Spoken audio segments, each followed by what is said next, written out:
You know what would be silly and absolutely hypocritical of me? Coming on here every other week to share links to new clothes, new hair, new home decor, and totally ignoring the fact that all these things cost money. Because me and you know that the hair costs money, the shoes and the bags cost money.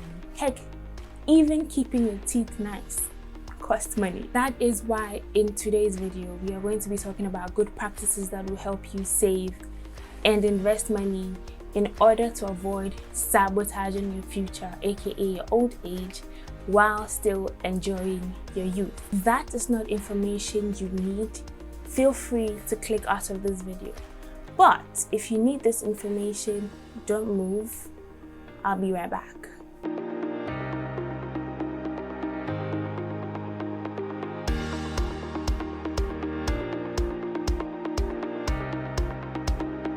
Hi, my name is Inchiwa. Welcome back to my channel. On this channel, we discuss fashion, creativity, affordable options, and how to navigate life as a young adult. If that sounds like something you identify with, definitely hit the subscribe button and let's get into the video. Like I mentioned at the beginning of the video, today we'll be talking about the elephant in the room: money and personal finances. And if you're watching this video, you are probably looking for ways to save and invest your not so huge income. Before we proceed with this video, I would like to state that I am not a financial expert, at least not yet. But I, just like you, I'm smart enough to know that I have to save for my future. And with a not so huge income, or let's just call it what it is, with the low income that most of us have, I have been forced to look for ways and good practices that will help me do just that. These practices are exactly what I am going to be sharing with you. Practices that I have been doing for the past 2 or 3 years and things that have worked for me so far. Practice number 1. The first thing you would want to do if you want to be able to save and invest your money, especially when you're working with a low income, is you want to know exactly where and what your money is going into. Have you ever been in a situation where one moment you have money and then the next moment you're wondering where on earth all your money went? You have? Well, it's simply because you are not monitoring exactly what and where your money is going into. From the little I know, saving and building wealth is not only about how much you make. It is also about how much of that you are able to keep. There are people that are earning so much money that may never grow rich because they do not know how to keep that money to invest into other things that will help them grow rich. So you're working from paycheck to paycheck up until you take your last breath. So here's what I did. I dedicated an entire month to monitoring my expenses. So if I buy anything, I record it. I recorded every single purchase: gum, water, bus fares, every single purchase. And I did this using an app called Money Manager. And I also know there's another app called Spendy. There are so many apps that you can use to record your daily expenses against your income and all of that, just to know exactly what your money is going into. After you have done that, the next good practice is just give you a quick definition. So needs are things that you will need literally to survive and thrive. They're things that you cannot live without, okay? And then wants are things that are nice to have, but things that you can live without, right? And that will be up to you to do. So sit down, look out exactly where your money is going into, and decide which of them are needs, which of them do you need to survive and thrive as a human being, and which of them are not as important. The goal here is to drastically reduce the monies that are going into your wants in order to be able to increase your savings. Simple, right? Okay, so after you've distinguished between your needs and your wants, the next thing you do is, and I learned this thing from a book. The book is called The Richest Man in Babylon. If you haven't read it yet, you may want to just go read it to have an idea what I'm talking about. But this is what typically happens. So you get your income if you're working for someone else, or if you're working for yourself, you get your profits or your income and you pay everybody else except yourself, right? So you pay the hairdresser to get your hair done, you pay the fast food joints, the restaurants to get food, you pay for petrol or you know, bus fares to be able to transport yourself around, but you do not pay yourself. And that is one major thing that is preventing you from saving. You're putting in work, early mornings and all of that, and you will have to reward yourself for all that work you're doing. From The Richest Man in Babylon, the author advised that you pay yourself at least, you start from say 10% of your income. So if you're earning 2,000 cedis a month, you take out 200 cedis, and that money is for you to keep to yourself. That money doesn't go into airtime, it doesn't go into data, it doesn't go into clothes or shoes. It is money that you are going to keep for yourself, and that money is going to work to make money for you, right? Okay, so you can, if you're a Christian, you can take out your tithe and then you proceed to pay yourself. Once you have done that, we'll move on to the next good practice or the next step.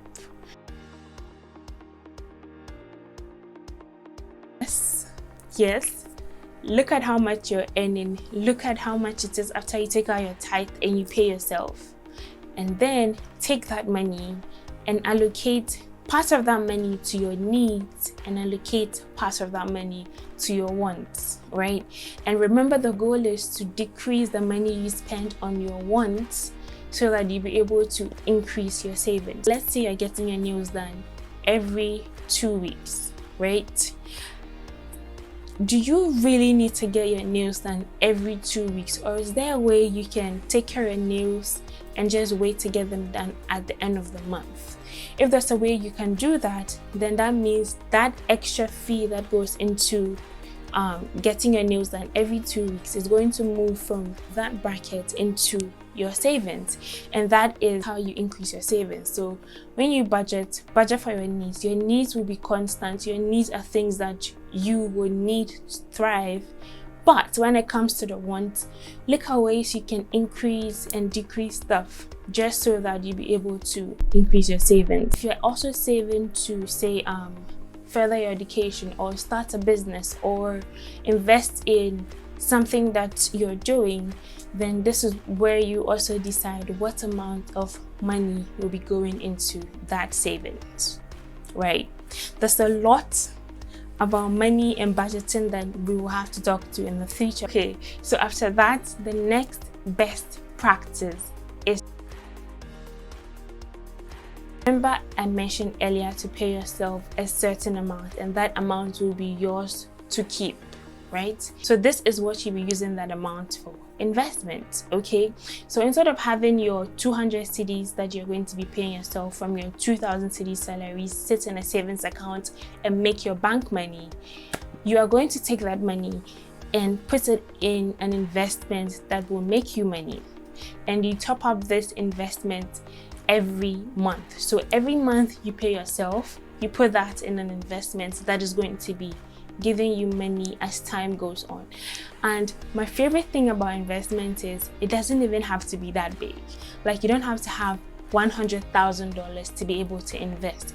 Yes, some things will need a high amount of money, but there are investments that you can start right now with very little money, as little as 50 cedis. And 50 cedis is about $10 if you're not in Ghana, right? The investments that you can start today with as little as that, and the beauty of it is it may seem small right now, but then there'll be compound interest. So as you're contributing 50 cedis every month, it's going to be compounding, and with time it becomes a beautiful, huge amount of money. Let me tell you about my first investment, right? So I started earning money because I had started working, and I know very well in the back of my mind that I'm supposed to be saving for my future, investing for my future. I know this because I'm smart, and I know you are smart too because you're watching this video, right?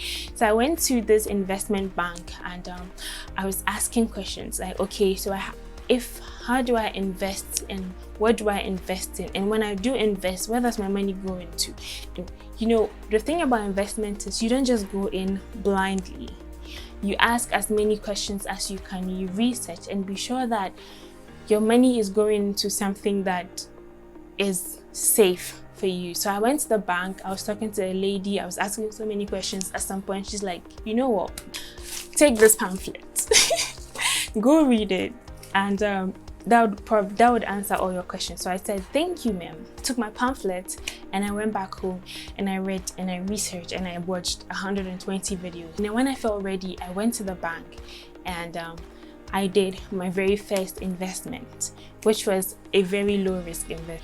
Like, I'm just trying to build my money. I'm not going to put it in something that is high risk that I may lose the next month, right? But just starting with investments, go to an investment bank or speak to someone who knows something about investment. Don't go take investment advice from someone who doesn't have a penny of investment. Did you hear that? That would be very dumb to do, right? Talk to people that have done these things. Talk to experts. Go to the bank or wherever you plan to invest. Ask questions, read, do your research, and then know exactly what you're putting your money into. So that's the first thing I did. I started with a very low risk investment, and then a month or so later I got my next paycheck and I decided to go into a high risk investment, which will pay off in the long run, but there's also the possibility of me losing most or some of my money. A whole lot of things to talk about when it comes to investment. If you want me to get into the investments I have done, mind you, I'm still an amateur. Definitely leave a comment and subscribe to this channel so that I will be able to do that for you. Once we are done with the investment bit, there is also a very important bit that most of us totally ignore till we are 40 or 35 and it hits us that, oh my god, I have to do this, right? Young people, me and you, are very likely to forget that you're going to grow old, right? Right now you're young, you're beautiful, your ass is looking good, your arms, your biceps are looking nice. But they're not going to stay like that for the rest of your life. There'll come a time where you will not be as strong as you are today and you not have the capacity or the capability to do all the work you're doing today. That is why you have to start your retirement fund right now. What did you say? If you're earning money, if you're making any money at all, make sure that at the end of every month, you are making a contribution into a retirement fund. I don't know about you, I don't want to be 50 and be helpless and be waiting for the next donation that is coming my way, or just be wrinkly and tired and just restricted because I don't have money to do the things I would like to do. But here's what I can imagine. Being 50, right? Me and my husband, who is probably wrinkly and old and still a fine boy, going to Rome this week and New York the next week. That is a life I can totally identify with. And if you can identify with that, you would have to start saving for that life right now. Next best practice is making sure that you are not in debt. There is good debt and there is bad debt. But for today, let's just assume that all debt is bad. So you want to make sure that if you have an income, you're not overspending as much as possible to live within your means. Someone will say, cut your coat according to your cloth. Okay? Yes, you like nice things. I like nice things. right? You have good expensive taste. Great, good for you. But if you do not have the money to fulfill your expensive taste, sis, put that taste aside and concentrate on building wealth so that in the future you'll be able to afford all those expensive things you have the taste for. Let's assume you didn't know this before and now you owe Ajwa 1,000 cedis, you owe Kofi another 1,000, and you have debt. What do you do now? Let these people know that you're going to pay them. Don't be that person that owes people and then you keep avoiding your calls. You change your routes because you know that if you use that same route, you're going to be crashing into them. Don't be that person. Let the people know that, look, yes, I owe you. Yes, I will pay you your money. But at this time, if you want me to kill myself, there is no way in the world I can afford to pay you all of that money right now. And then tell them your plan, right? So I owe you 1,000 cedis. I can't pay you all of that right now. I am very sorry, but I have to be honest with you. I'll be able to pay you, say, 200 cedis a month for a period of 5 months to clear my debts. I think that any reasonable person will understand that yes, it can be annoying because you can be messing with your money, but it would be nice for them to know that you are at least trying to redeem yourself. So if you do have debt, it's fine. You've made that mistake. It's okay. Now find a way to fix it. Don't avoid your debtors. Let them know that, hey, this is the situation I'm in and I'm working hard to pay you your money, and have a plan and stick to that plan and clear all your debts. If you're just starting on your financial journey, you'd want to read The Smart Money Woman. It is such a good book and it gives you financial advice from an African perspective. Now that debt is out of the way, the next good practice is finding ways and means to increase your income. So offer services around things that you are good at, and that could earn you more money. But you don't have to necessarily start a new business, right? You don't have to come up with a groundbreaking idea. Look around you, look at the businesses that are doing great and replicate. Because the truth is, there's really nothing new under the sun. Be smart about it. Don't go copy somebody's business, like literally copy someone's business. Finally, the last best practice is to get rid of your limitations. I honestly think this should have been the first, but I guess I saved the best for last. There are things that you think of yourself or of your situation or of where you find yourself, and because of those things that you have put in your mind, there is no way you'll be able to make money above a certain point or be able to live a certain way. Look within, right? Any beliefs or any limitations that you have put on yourself with regards to money have to go, right? Some people can never imagine themselves flying in a private jet. If you don't know what a private jet looks like, go Google pictures on private jets and begin to see yourself living that life. Don't have a certain amount of money in your bank account. Have an idea what that money looks like. So let's say I want $1 million in my bank account. Go on Google and literally Google what $1 million look like, right? And you probably have a picture of what $1 million would look like, and begin to see yourself having all that money. If you can't see it in your mind, there is no way you will have it in reality. I hope all these tips and good practices are helpful. Like I said earlier, I am not a financial expert. I'm just a girl who wants the best for herself and for her generation, and has taken time out to learn and is still learning about money and about getting financial independence. So if you have tips and practices that are working for you, please do well to share in the comment section. We are all learning and I will be glad to learn from you. And I'm sure anybody that watches this video will be blessed by the knowledge you share in the comment section. So please do that. Also, if you found this video helpful, please do well to share with your friends and your family members that may need this information as well.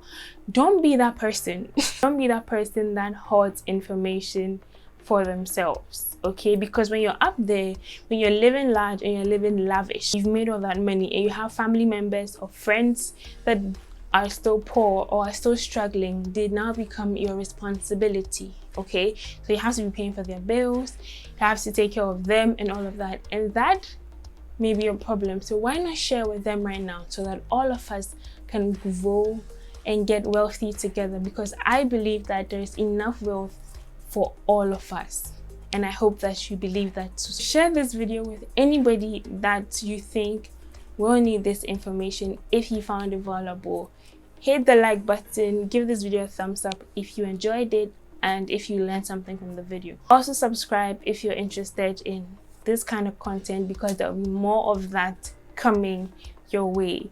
Yes, we like the good things in life. Yes, we like to look good. Yes, we'll buy the hair and the makeup and the clothes, but we will also be in charge of our finances, or will we not? Exactly. Hit the like button, subscribe to this channel, like, share this video, and I will see you in my next video. Bye guys.